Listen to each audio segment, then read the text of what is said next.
Kain po tayo mga idol. Kasama ko ang aking mga malulupit na pamilya. Ay yung nanay ko na nanay ko na payat daw. Ang aking baribarat na sexy. At ito, yung aking katabi. Dambuhala, baya-baya kain.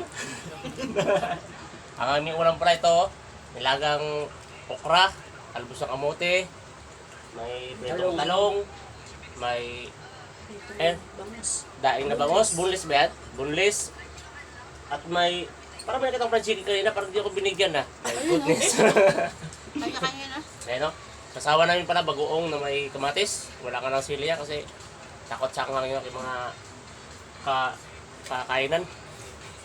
Ano sabi mo sa ulam mo? Ha? Bakit manok lang sa inyo? Dalawang manok lang yan? Dalawa lang. Ayun o, ayun o. Ngayon naman o. Sa gilid ah. Ayun o. Ba? Huwag kang mukha yan, magdanay. Goodness. Ako baka mabuhos na ako ng ulam, kahit mo na ako, kuha mo na ako. Kasi yung ulam ko. Layo ah, wala akong ulam ah. Ano no? Diba? Tabang naman pa yung tao. Ano? Tabang.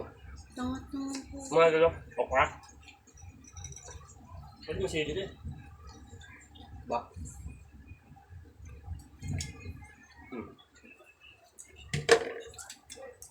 Kayang bunyoro, kaubad.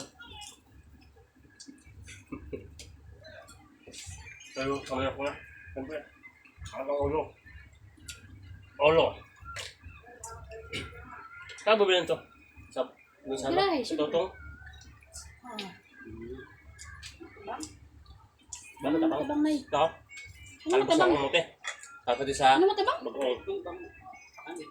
Talong? Diba? Siyempre, bakit ang talong lalagyan ba ng asin yan? O kaya ng ano, bago pirito? Siyempre, hindi, walang kahit asin yan o ano.